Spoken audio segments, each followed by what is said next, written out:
Hi everyone, I am Neha Singh and I welcome you all in my YouTube channel Math Concepts and Practice. This is the part 4 of chapter number 4 Basic Geometrical Ideas. इस chapter में हम geometry के basic concepts की बात कर रहे हैं। Last part में हमने एक्सरसाइज 4.1 कंप्लीट की थी। इस पार्ट में हम कर्व्स एंड पॉलीगन्स की बात करेंगे, राइट? तो स्टार्ट करते हैं अपना सबसे पहला topic, that is curves. Curves क्या होते हैं? अगर सपोज मैंने बिना इस पेन को उठाए और इस तरीके से कुछ भी फिगर ड्रॉ कर दिया, कोई भी शेप बना दी, राइट? दूसरी शेप में बना देती हूँ जल्दी से, कुछ इस तरीके की, ये वाली बना दी मैंने, राइट?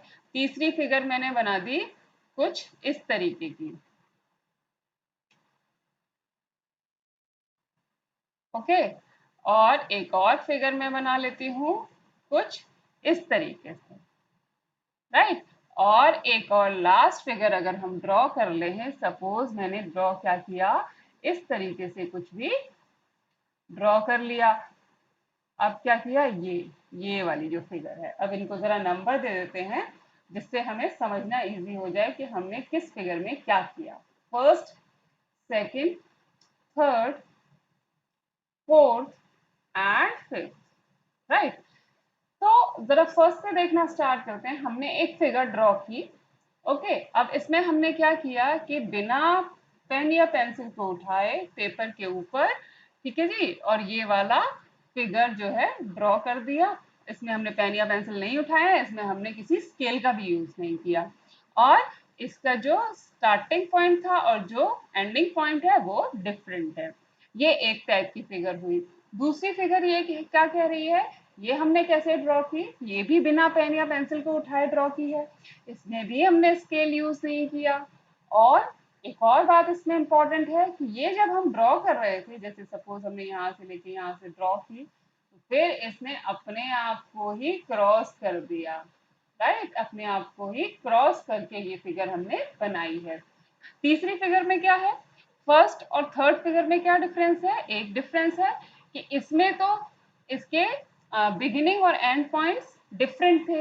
यहाँ पे क्या हो रहा है कि फिगर को हमने जिस पॉइंट से स्टार्ट किया था वापस लाके वहीं जाके जोड़ दिया, यानी कि अब इस फिगर में इसके बिगिनिंग और एंड पॉइंट्स सेम हैं। ये कुछ इस तरीके की फिगर हो गई, राइट?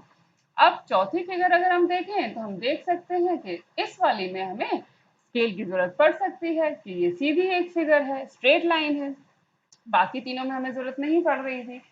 पांचवी फिगर क्या कह रही है कि इसमें ना अब हमने पेन को उठा दिया, यहाँ से ड्रॉ करना स्टार्ट किया, यहाँ से ड्रॉ किया, यहाँ तक ड्रॉ किया, फिर पेन को उठा लिया और फिर यहाँ से ड्रॉ करना स्टार्ट हो गया, ठीक है जी। तो जो पहले चार टाइप की फिगर्स हैं, first, second, third and fourth, इनको हम क्या कहते हैं? इनको कर्व्स कहते हैं, जिनको हमने क्या किया है, बिना पेन या पेंसिल को लिफ्ट किए ड्रॉ किया है। और इनमें सब में जरूरी नहीं कि हमें रूलर या स्केल की जरूरत पड़े, ओके। और फिफ्थ फिगर में क्या हुआ, फिफ्थ फिगर में हमने पेन या पेंसिल को लिफ्ट कर लिया है, इसलिए ये कर्व की कैटेगरी में नहीं आता, राइट? तो कर्व बेसिकली क्या होता है, कोई भी ऐसा फिगर जिसको हम बिना पेन पेंसिल को उठाए और बिना स्केल को यूज करें। मतलब स्केल कभी यूज कर भी सकते हैं और कभी नहीं, लेकिन पेन या पेंसिल कभी नहीं उठाना। तो इस तरीके की फिगर्स को हमें क्या कहते हैं, इनको हम कर्व्स कहते हैं। तो ये फिफ्थ वाली जो फिगर है वो कर्व की कैटेगरी में नहीं आती, इसको हमने इरेज कर लिया, राइट? तो अब हम आते हैं अपने डेफिनेशन पे कि हमारी डेफिनेशन क्या कह रही है, जरा उसको एक बार देख लेते हैं। तो डेफिनेशन हमारी कह रही है, the drawings which are made without lifting the pencil from the paper and without the use of ruler are called curves, right? तो इसमें क्या हो रहा है कि ये जो ड्राइंग्स हैं, जितनी भी ड्राइंग्स हैं, जो किस तरीके से बनी है, without lifting the pencil from the paper and without the use of ruler are called curves. ये हमने डिस्कस किया। अब एक और बात इसमें इंपॉर्टेंट है कि जनरली जब हम कर्व वर्ड को सुनते हैं तो हमें क्या समझ में आता है, कुछ टेढ़ा मेढ़ा सा शेप, राइट। कुछ जो कि स्ट्रेट नहीं है, ऐसा हमें कर्व से एक आइडिया लगता है। लेकिन अगर हम मैथ की बात करेंगे तो मैथ में कर्व स्ट्रेट भी हो सकता है, राइट, जिस तरीके से हम फोर्थ फिगर में देख रहे हैं। So curve in everyday usages means not straight, but curve can be straight in mathematics, right. ये बहुत ही इंपॉर्टेंट है कि मैथमेटिक्स में कर्व स्ट्रेट भी हो सकता है। तो अब हमें कुछ कुछ कर्व समझ में आया होगा कि इसमें क्या चीजें इंपॉर्टेंट हैं।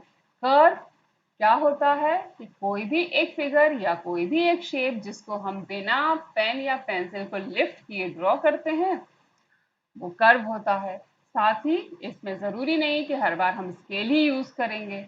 ओके, तो ये कर्व हो जाएगा। और दूसरी चीज इसमें क्या इंपॉर्टेंट है कि कर्व मैथमेटिक्स में स्ट्रेट भी हो सकता है, ये सबसे इंपॉर्टेंट है, right.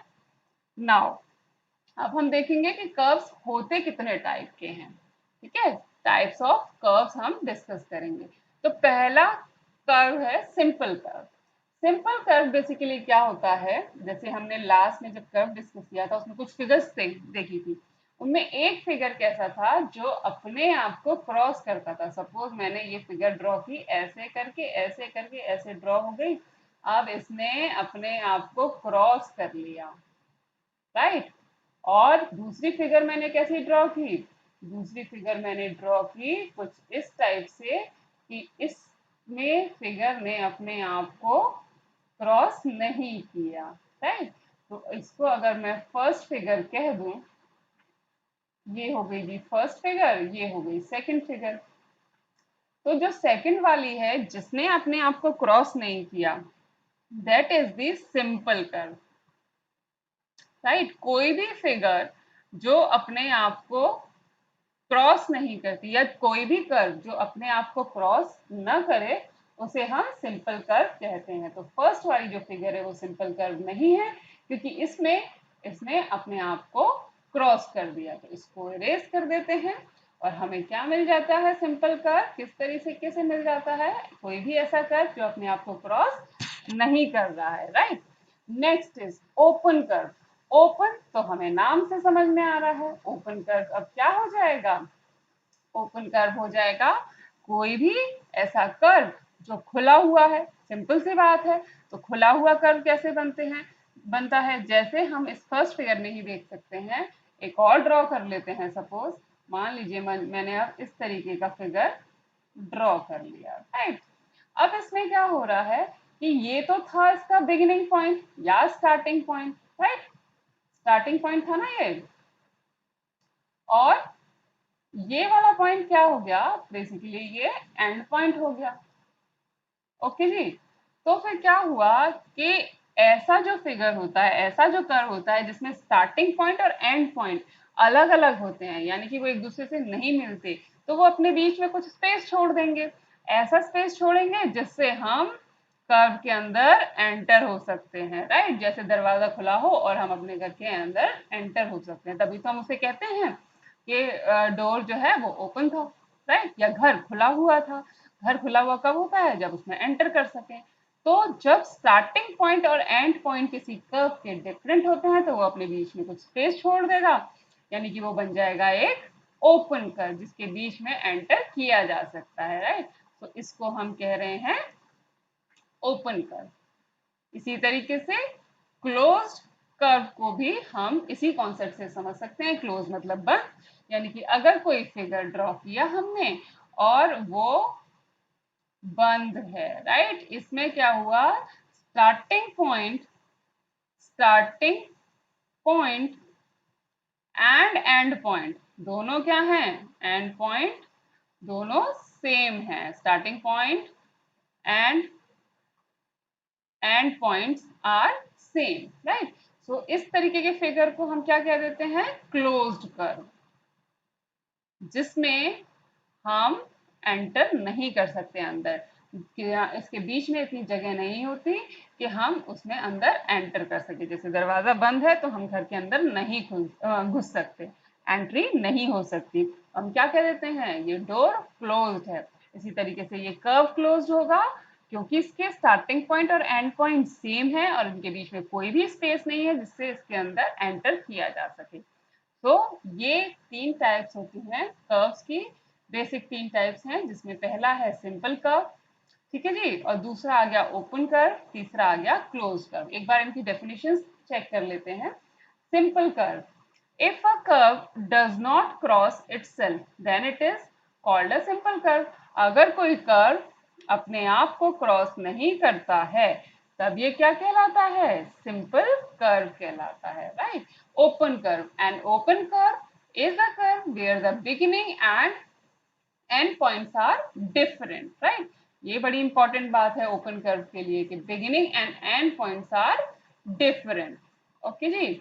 Now closed curve, closed curve क्या हो जाता है, a closed curve is a curve where the beginning and end points are the same, right. यहाँ पे क्या हो रहा है कि बिगिनिंग और एंड पॉइंट्स सेम है। इस तरीके से हम इन तीनों कर्व्स को समझ सकते हैं कि सिंपल कर्व क्या है, ओपन कर्व क्या है और क्लोज्ड कर्व क्या है। अब इन्हीं के साथ इसमें एक और टॉपिक आता है, that is position in a figure, right. Position in a figure क्या होगा, सपोज मैंने यहाँ कोई भी एक कर्व ड्रॉ कर लिया, कोई भी एक कर्व ड्रॉ कर लेते हैं इस तरीके से, ठीक है। मैंने अभी क्लोज्ड कर्व ले लिया है, ओके जी, ये हो गया क्लोज्ड कर्व एक। अब हम पोजीशन कैसे इसकी देख सकते हैं, तो ये जो अंदर वाला पोर्शन होता है फिगर के, जो अंदर वाला पोर्शन होगा वो क्या हो जाता है, इंटीरियर, राइट, इंटीरियर। यानी कि इसके अंदर कोई भी पॉइंट ले लीजिए, कोई भी लाइन ले लीजिए, ठीक है जी, और कोई भी शेप ले लीजिए जो इसके अंदर है, तो वो क्या आ जाती है, कहाँ आ जाती है, वो इस कर्व के इंटीरियर में आ जाती है, इनसाइड में आ जाती है। और इंटीरियर पोर्शन कौन सा होता है, जो इसकी जो बाउंड्री है, इसके अंदर का जितना पोर्शन है वो सारा इंटीरियर बन जाएगा, राइट। इसी तरीके से अगर बाउंड्री के बाहर की बात करेंगे तो वो क्या बन जाएगा, वो हो जाएगा एक्सटीरियर, इस कर्व का एक्सटीरियर। यानी कि अगर इस बाउंड्री के बाहर कोई भी पॉइंट है, कोई लाइन है, तो हम क्या कहते हैं, ये कहाँ एग्जिस्ट कर रहे हैं, ये कर्व के एक्सटीरियर में एग्जिस्ट करते हैं, क्योंकि वो बाउंड्री के बाहर है, राइट। और तीसरी इंपॉर्टेंट चीज इसमें आती है बाउंड्री, राइट। तो अगर कोई पॉइंट इस तरीके से है, ऐसे इस लाइन पे है कहीं भी, तो अगर एक पॉइंट यहाँ बना ले तो ये दोनों पॉइंट्स कहाँ होंगे, बाउंड्री पे, राइट। तो जो कर्व के ऊपर जितने भी पॉइंट्स हैं, या कर्व की जो लाइन है उसके ऊपर जितने भी पॉइंट्स हैं वो कहाँ है, बाउंड्री पे। और यहाँ इंटीरियर में अगर कोई पॉइंट है, अंदर है, कर्व के अंदर, बाउंड्री के अंदर, तो उसको हम कहते हैं कि ये इंटीरियर में एग्जिस्ट करता है। कर्व के बाहर कोई पॉइंट है, बाउंड्री के बाहर कोई पॉइंट है, तो उसको हम कहते हैं ये एक्सटीरियर में एग्जिस्ट करता है, राइट। सो ये एक कॉन्सेप्ट होता है बहुत ही इंपॉर्टेंट, जिससे हमें इंटीरियर, एक्सटीरियर और बाउंड्री समझ में आती है कि कर्व के लिए क्या होती है। बेसिकली इसको इसको भी हम अपने हाउसेस से रिलेट कर सकते हैं, किसी भी बिल्डिंग से रिलेट कर सकते हैं कि भाई बाउंड्री होती है घर की, और घर के अंदर का पोर्शन इंटीरियर हो गया, ओके जी, और बाहर का पोर्शन एक्सटीरियर हो गया, और जो बाउंड्री वॉल है वहां का अगर हमें कुछ काम कराना है तो वो हम कहाँ करा रहे हैं, वो हम बाउंड्री पे करा रहे हैं, राइट। तो इस तरीके से जैसे घर में डिफाइन होता है इंटीरियर, बाउंड्री और एक्सटीरियर, सिमिलरली कर्व के लिए भी उसी तरीके से हम डिफाइन करते हैं interior, boundary and exterior, right. एक बार रीड कर लेते हैं। इंटीरियर क्या हुआ, inside of the curve, okay जी। बाउंड्री क्या हुई, on of the curve, on, ये वर्ड्स बड़े इंपॉर्टेंट है, राइट। इंटीरियर हो गया inside of the curve, boundary हो गई on of the curve, exterior क्या हो गई, outside of the curve, right. तो अब हमें ये भी समझ में आ गया कि भाई इंटीरियर क्या होगा कर्व का, बाउंड्री क्या होगी, एक्सटीरियर क्या होगा। अब एक और टर्म इसमें आता है, वो एक बार जरा देख लेते हैं, दैट इज रीजन। अब हम रीजन किसे कहते हैं, तो the interior of a curve together with its boundary is called its region. यानी कि क्या हुआ कि ये जो इंटीरियर है ये और जो बाउंड्री है ये दोनों साथ में क्या कहलाते हैं, इसके रीजन, राइट। अगर हमने इंटीरियर ले लिया, इंटीरियर का कोई भी पॉइंट हो या फिर बाउंड्री का कोई भी पॉइंट हो, ठीक है जी, तो वो सब क्या है, उसका रीजन, रीजन, राइट। तो बेसिकली रीजन क्या हो गया, घर हो गया। क्यों हो गया, क्योंकि घर में क्या हो रहा है कि घर में अंदर का पोर्शन भी आता है, घर में उसकी बाउंड्री भी आती है, लेकिन बाउंड्री के बियॉन्ड कोई भी चीज है वो घर का पार्ट नहीं है, ठीक है। इसी तरीके से हम ये क्या लिख रहे हैं, इसको क्या कह सकते हैं, इनसाइड ऑफ हाउस। एक एग्जाम्पल अगर मैं दूं, inside of house plus boundary of house, ठीक है जी, बाउंड्री ऑफ हाउस क्या बन जाता है, कंप्लीट हाउस बन जाता है, ये बन जाएगा हाउस, राइट। क्योंकि जो बाउंड्री के बियॉन्ड चीजें होंगी, कोई भी बिल्डिंग हो, कोई भी रोड हो, वो क्या है, वो उस घर का पार्ट नहीं होगा। उस घर का पार्ट सिर्फ क्या होगा, केवल और केवल जो उसके अंदर है या जो उसकी बाउंड्री है, राइट। तो इन दोनों को कंबाइन करके हम हाउस बनाते हैं। इसी तरीके से किसी भी कर्व के लिए इंटीरियर और बाउंड्री को अगर जोड़ दिया जाए तो वो दोनों मिलके क्या बना देते हैं, उसका रीजन। ओके, सो एक बार और रीड कर लेते हैं, what is region, the interior of a curve together with its boundary is called its region. Okay, now let's discuss the next topic. Now next topic is polygons. Polygons क्या होते हैं, simple closed curves made up of entirely of line segments are called polygons. तो जो simple curve भी हो, close curve भी हो, right, और एंटायरली किससे बना हो, लाइन सेगमेंट से, इस तरीके के कर्व्स को हम क्या कह देते हैं, पॉलीगन्स। और पॉलीगन्स बहुत ही इंपॉर्टेंट टॉपिक है, ज्यादातर हम पॉलीगन्स की ही बात करते हैं ज्योमेट्री में, राइट। सो इसलिए यहीं से हम स्टार्ट करते हैं इसको एक अच्छे से समझना कि व्हाट आर पॉलीगन्स, क्या होते हैं पॉलीगन्स। ये सबसे पहले तो इसको एक सिंपल होना चाहिए कर्व, दूसरी बात क्लोज्ड कर्व भी होना चाहिए इसको, तीसरी बात कि ये पूरा का पूरा किससे बना होना चाहिए, लाइन सेगमेंट से। तो जैसे कि हम फिगर्स में देख सकते हैं, हमारे पास 4 फिगर्स हैं, इसमें क्या हो रहा है, अगर हम फर्स्ट फिगर की बात करेंगे तो इसमें हम देख रहे हैं कि भाई ये एक सिंपल कर्व है। सिंपल कर्व क्यों है, क्या डेफिनेशन थी सिंपल कर्व की, कि ये कर्व कहीं भी एक अपने आप को कट नहीं कर रहा, क्रॉस नहीं कर रहा, राइट। सो इसलिए ये हो जाता है सिंपल कर्व। और दूसरा क्लोज्ड हो जाएगा। क्लोज्ड क्यों है, क्योंकि इसके अंदर हम एंटर कहीं से नहीं कर सकते, कहीं से भी ये कर्व खुला हुआ नहीं है, इसके बिगिनिंग और एंड पॉइंट सेम है, इसलिए ये क्लोज्ड कर्व भी है, राइट। और तीसरी बात क्या इंपॉर्टेंट है इसमें, कि ये सारा का सारा कर्व लाइन सेगमेंट से बना हुआ है। ओके, लाइन सेगमेंट्स हमें पता है कि 2 पॉइंट्स अगर हमारे पास हैं और इनको जब शॉर्टेस्ट डिस्टेंस की ज्वाइन की जाती है, या शॉर्टेस्ट ज्वाइन जो होता है इन दोनों पॉइंट्स के बीच का, उसे हम लाइन सेगमेंट कहते हैं, राइट। सो जो भी जितना ये जो कर्व गिवन है हमें फर्स्ट फिगर में, ये सारा का सारा लाइन सेगमेंट से बना हुआ है, ठीक है जी। तो इसने तीनों कंडीशन फॉलो कर ली, ये सिंपल भी है क्योंकि इसने अपने आप को क्रॉस नहीं किया, क्लोज भी है क्योंकि इसके अंदर हम एंट्री ही नहीं कर सकते क्योंकि बिगिनिंग और एंड पॉइंट सेम है, और सारा का सारा ये लाइन सेगमेंट से बना हुआ है, इसलिए इसको हम क्या कह देते हैं, पॉलीगन्स। इसी तरीके से हम सेकंड फिगर देख सकते हैं, इसमें भी क्या हो रहा है, इसमें भी सारी कंडीशन सेटिस्फाई हो रही हैं। कौन कौन सी, कि भाई ये सिंपल भी है क्योंकि क्रॉस नहीं कर रहा अपने आप को, क्लोज्ड भी है क्योंकि इसके अंदर एंट्री नहीं हो सकती, कहीं से खुला नहीं है, बिगिनिंग और एंड पॉइंट सेम है इसलिए क्लोज है, और पूरा का पूरा लाइन सेगमेंट से बना हुआ है, इसलिए ये कर्व भी क्या है, एक पॉलीगन है, ठीक है जी। तो कभी भी हमें पॉलीगन चेक करना है किसी फिगर को, तो हम 3 कंडीशन चेक करते हैं। जैसे अब थर्ड पे आ जाते हैं फिगर पे, तो थर्ड में भी क्या हो रहा है, ये सिंपल कर्व है क्योंकि इसने अपने आप को क्रॉस भी नहीं किया, ये क्लोज है क्योंकि इसके बिगिनिंग और एंड पॉइंट सेम है, एंट्री नहीं हो सकती अंदर, ठीक है जी, बंद है ये, तो इसलिए ये क्लोज कर्व हो गया।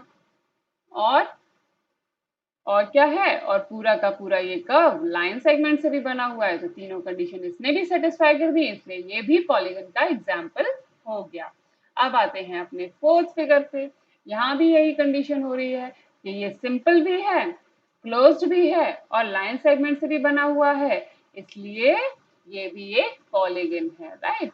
लेकिन अगर हमारे पास कुछ इस तरीके का फिगर होता, सपोज ये लाइन सेगमेंट तो इसमें है और जैसे कि आइसक्रीम कोन होता है, ये हो गया जी सर्कुलर। अब ये क्लोज तो है, सिंपल भी है, लेकिन ये लाइन सेगमेंट से नहीं बना, इसलिए ये क्या होगा, ये पॉलीगन नहीं होगा, राइट। सो किसी भी कर्व को पॉलीगन होने के लिए तीन कंडीशन सेटिस्फाई करना बहुत इंपॉर्टेंट है। That is, it should be simple curve, it should be closed curve and पूरा का पूरा लाइन सेगमेंट से ये बना होना चाहिए। तो अभी तक हमने समझा कि पॉलीगन्स क्या होते हैं। अब हम बात करेंगे उसके कुछ पार्ट्स की, कि उसके कौन कौन से पार्ट्स होते हैं और उनकी डेफिनेशंस डिस्कस करेंगे। तो सबसे पहले जो ये फिगर दिया हुआ है, इसको चेक कर लेते हैं, क्या ये एक पॉलीगन है। ओके, सो क्या हमें दिखाई दे रहा है कि ये एक सिंपल कर्व है। सिंपल कर्व है क्योंकि इसने कहीं भी अपने आप को क्रॉस नहीं किया है। ये क्लोज्ड भी है क्योंकि ये कहीं से खुला हुआ नहीं है, जहां से स्टार्ट हुआ इसका बिगिनिंग पॉइंट वही उसका एंड पॉइंट भी है। ओके जी, तो ये क्लोज कर्व भी हुआ। तीसरी चीज, ये पूरा का पूरा लाइन सेगमेंट से बना है, इसलिए ये क्या बन जाता है, एक पॉलीगन बन जाता है। अब हम बात करेंगे इसके कुछ पार्ट्स की। तो सपोज मैं इस पार्ट की बात करूं, बेसिकली ये क्या है, एक लाइन सेगमेंट है जो कि यहाँ के दो कॉर्नर पॉइंट्स को जोड़ रही है। ओके, तो कॉर्नर पॉइंट्स को जोड़ने वाला जो ये लाइन सेगमेंट है, इसको हम क्या कह देते हैं, पॉलीगन की साइड। इसी तरीके से बाकी जो लाइन सेगमेंट्स हैं उनको भी हम क्या कह देते हैं, पॉलीगन की साइड। तो ये वाली भी एक साइड मिलेगी हमें, ये भी एक साइड मिलेगी और ये भी एक साइड मिल जाएगी। ओके जी। अब दूसरी चीज क्या इंपॉर्टेंट है कि ये जो कॉर्नर पॉइंट्स हैं, इनको हम क्या कह देते हैं, इस पॉलीगन के वर्टेक्स, राइट। लेकिन अब इस तरीके से ये कॉर्नर, ये कॉर्नर, ये कॉर्नर, ये साइड, ऐसे तो हम बात नहीं कर सकते ना। तो इसके लिए हमें क्या करना पड़ेगा, इन सबको कुछ नाम देना पड़ेगा। तो किसी भी फिगर को, या अगर पॉलीगन की ही बात करें, तो हम नाम सबसे पहले किस चीज को देते हैं वो एक बार देख लेते हैं। तो नाम देने के बाद हमें अच्छे से समझ आएगा कि हम किसके बारे में बात कर रहे हैं। सपोज मैंने अगर यहाँ ये कॉर्नर पॉइंट इसको कह दिया ए, और इस वाले कॉर्नर पॉइंट को कह दिया बी, इसको कह दिया सी और इसको कह दिया डी, राइट। मैंने ऐसे नाम क्यों दिए, क्योंकि ये जो कॉर्नर है ना, ये एक पॉइंट के हिसाब से डिनोट करते हैं हम इसको, कि ये कॉर्नर पे हमें एक पॉइंट मिलेगा जहां पे ये दोनों जो लाइन सेगमेंट्स हैं या दोनों साइड से एक दूसरे को मिलती हैं। तो ये जो एक पॉइंट है, सिंगल पॉइंट, इसको हम कैपिटल लेटर से डिनोट करते हैं। ये हम पहले भी कर चुके हैं जब हमने पॉइंट की बात की थी, तो पॉइंट्स को हमेशा हम कैपिटल लेटर से डिनोट करते हैं। तो यहाँ भी पॉलीगन में भी इस कॉर्नर को, जैसे हम पॉइंट कह रहे हैं, कॉर्नर पॉइंट, उसको हम कैपिटल ए से डिनोट कर रहे हैं।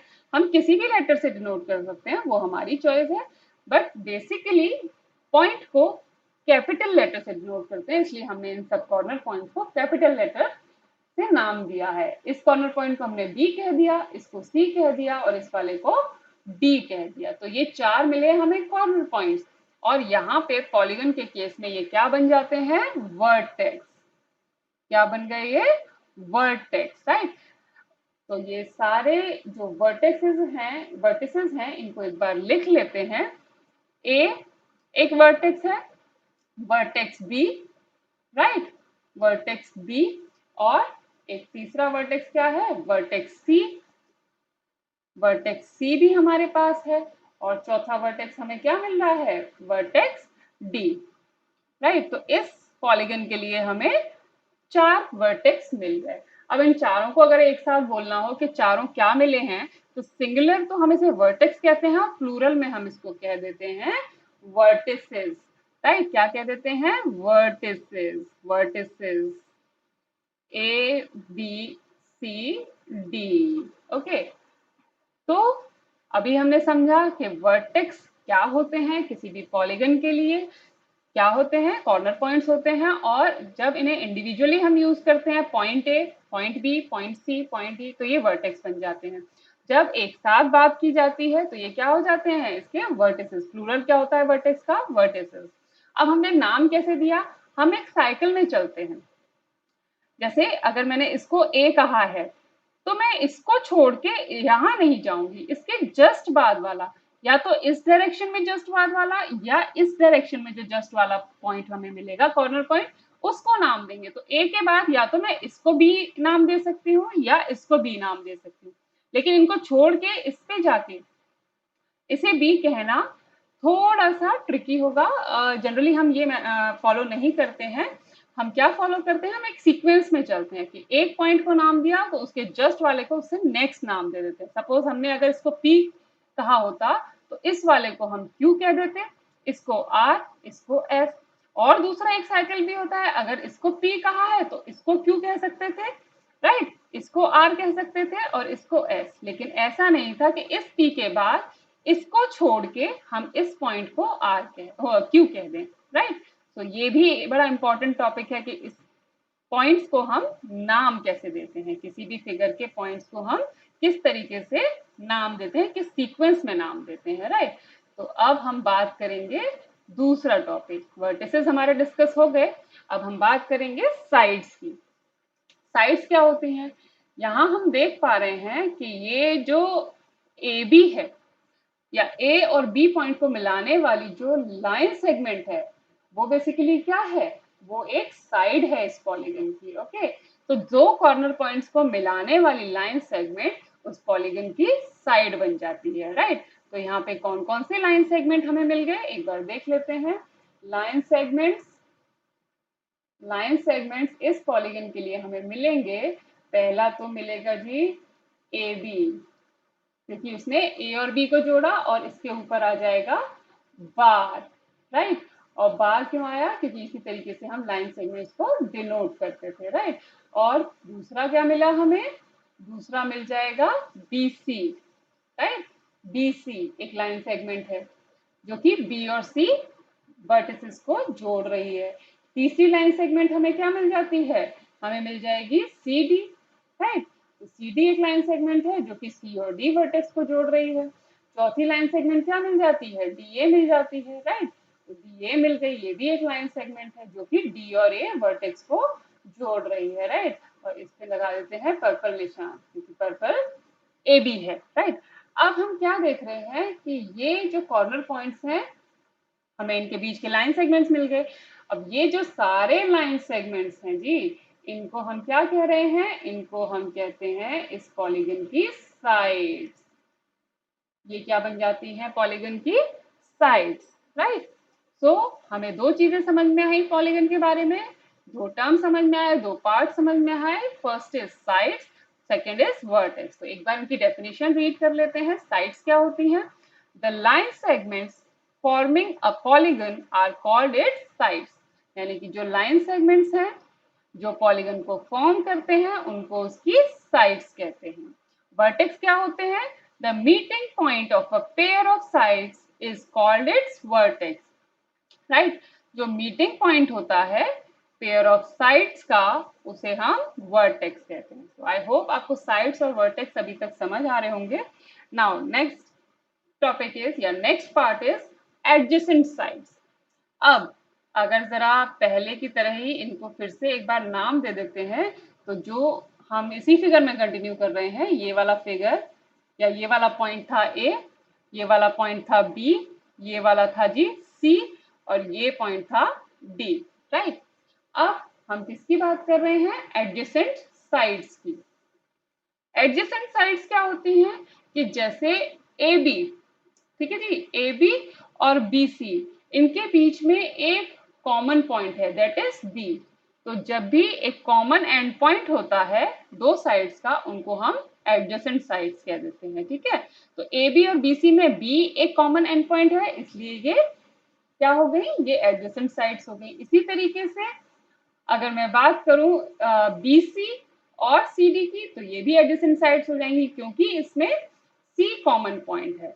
तो हम कह सकते हैं, अगर हम एडजेसेंट साइड्स को लिख लें यहाँ पे, यहाँ पे लिख लें अगर, तो एडजेसेंट साइड्स हो जाएंगी हमारी एडजेसेंट एडजेसेंट साइड्स, राइट। कौन कौन सी मिल रही है हमें, जरा देख लेते हैं एक बार। एक तो मिल गई हमें A B B C. A B B C क्यों मिली, क्योंकि भाई बी इनका एंड पॉइंट जो है वो कॉमन है, इसलिए A B B C adjacent sides हो गई। दूसरा मिल रहा है B C and C D. अब यहाँ पे सी एक ऐसा एंड पॉइंट है जो दोनों में कॉमन है। तीसरी मिलेगी हमें सी डी और D A, C D and D A. Okay जी, ये जो साइड्स हैं ये अब एडजेसेंट साइड्स हैं क्योंकि इसमें डी कॉमन है। और चौथी अगर मैं बात करूं तो क्या हो जाएगा, D A and A B. ये जो एडजेसेंट साइड्स हैं, या ये जो साइड्स हैं एडजेसेंट साइड्स होंगी क्योंकि इनमें अब ए पॉइंट कॉमन है। तो कॉन्सेप्ट क्लियर है कि जब भी दो साइड्स के एंड पॉइंट्स कॉमन होंगे वो क्या बन जाएंगे, एडजेसेंट साइड्स। तो एक बार डेफिनेशन चेक कर लेते हैं। Any two sides with a common endpoint are called the adjacent sides of the polygon, right? तो क्या हो गया, कोई भी दो side with a common endpoint are called the adjacent sides of the polygon, right? Now next topic is adjacent vertices. Okay जी, तो एक बार इसको रीड कर लेते हैं। The endpoints of the same side of a polygon are called the adjacent vertices, right? तो ये क्या कह रहे हैं, जो एंड पॉइंट्स होंगे एक ही साइड के वो क्या कहलाते हैं, एडजेसेंट वर्टिसेस। जरा देख लेते हैं एडजेसेंट वर्टिसेस कौन कौन से हैं। एडजेसेंट वर्टिसेस, तो जी अगर ए बी हमारे पास एक साइड है तो ए और बी एडजेसेंट वर्टिसेस हो गए क्योंकि वो एक सेम साइड ए बी के एंड पॉइंट्स हैं। इसी तरीके से अगर मैं बात करूं बी सी की, तो बी सी भी एडजेसेंट वर्टिसेस हैं क्योंकि ये बी सी के एंड पॉइंट्स हैं, राइट। और सिमिलरली अगर बात की जाए सी डी की, तो सी डी एडजेसेंट वर्टिसेस हैं क्योंकि ये सी डी के एंड पॉइंट्स हैं। और ऐसे ही अब हमें मिल जाएगा डी और ए, क्योंकि ये डी और ए दो पॉइंट्स एडजेसेंट वर्टिसेस होंगे क्योंकि ये डी ए के एंड पॉइंट्स हैं। तो इस तरीके से हमें क्या समझ में आता है कि एडजेसेंट वर्टिसेस वो वर्टिसेस होते हैं जो सेम साइड के एंड पॉइंट्स होते हैं, राइट। सो इसके बाद हम बात करेंगे अपने लास्ट पार्ट की, दैट इज डायगोनल। अब डायगोनल क्या होता है, ओके जी, तो डायगोनल क्या हुआ, the joins of vertices which are not adjacent are called diagonals of the polygon. Okay, ये भी बड़ा अच्छा सा टॉपिक है ना। तो एक बार देख लेते हैं, ज्वाइन कर रहे हैं, ये किसको ज्वाइन कर रहे हैं, दो वर्टिसेस को ज्वाइन कर रहे हैं which are not adjacent, right, are called the diagonals. तो डायगोनल क्या हो जाएगा, जैसे अगर मैं ए और बी की बात करूं, ये तो एडजेसेंट वर्टिसेस हो गए, तो इसकी बात तो हम नहीं कर रहे। ए के साथ हमें क्या लेना है, एक तो ए ले लिया मैंने, लेकिन मैं बी को नहीं लूंगी क्योंकि ये एडजेसेंट वर्टेक्स है, और डी को भी नहीं लूंगी क्योंकि ये भी एडजेसेंट वर्टेक्स हो जाएगा ए के साथ। ओके, डी और बी क्या है, ए के एडजेसेंट वर्टिसेस हैं, इसलिए इनको हम नहीं काउंट करेंगे। तो इनके बाद हमें क्या मिल जाता है इस पॉलीगन के लिए, ये जो सी है ये मिल जाएगा, राइट। सी ए का एडजेसेंट वर्टेक्स नहीं है क्योंकि पॉलीगन की किसी भी साइड के ये दोनों एंड पॉइंट्स नहीं है, किसी सेम साइड के एंड पॉइंट्स नहीं है पॉलीगन के लिए। तो जब हम इस तरीके के पॉइंट्स को या इस तरीके के वर्टिसेस को ज्वाइन करते हैं तो वो क्या बन जाता है, डायगोनल। तो ये हमारे पास क्या मिल गया, AC एक डायगोनल मिल गया, राइट। इसको हम कहेंगे डायगोनल, राइट। और एक बार इसकी डेफिनेशन फिर से रीड कर लेते हैं, क्या है डायगोनल। डायगोनल है the joints of vertices which are not adjacent are called diagonals of the polygon. और इस केस में हमें मिला है डायगोनल AC, इसको भी हम ऐसे ही डिनोट करते हैं। AC एक साइड है, एक लाइन सेगमेंट है, बेसिकली साइड तो नहीं है, साइड तो ये थी AB BC CD DA side थी पॉलीगन की, और AC एक ऐसा लाइन सेगमेंट है जो A और C को जोड़ता है। और ये ए और सी इस पॉलीगन के एडजेसेंट वर्टिसेस नहीं थे, इसलिए ए सी लाइन सेगमेंट क्या बन जाता है, अब डायगोनल बन जाता है। सो इस तरीके से हम पॉलीगन्स को, उनके कुछ पार्ट्स को समझ सकते हैं। अगर अभी भी कोई डाउट आपको रहता है तो आप मुझे कमेंट बॉक्स में पूछ सकते हैं। नेक्स्ट वीडियो में हम एक्सरसाइज 4.2 स्टार्ट करेंगे। सो तब तक आप अपना ध्यान रखिए, खुश रहिए और थोड़ा सा टाइम मैथ के साथ भी स्पेंड कीजिए। That's all for today. Take care, bye bye.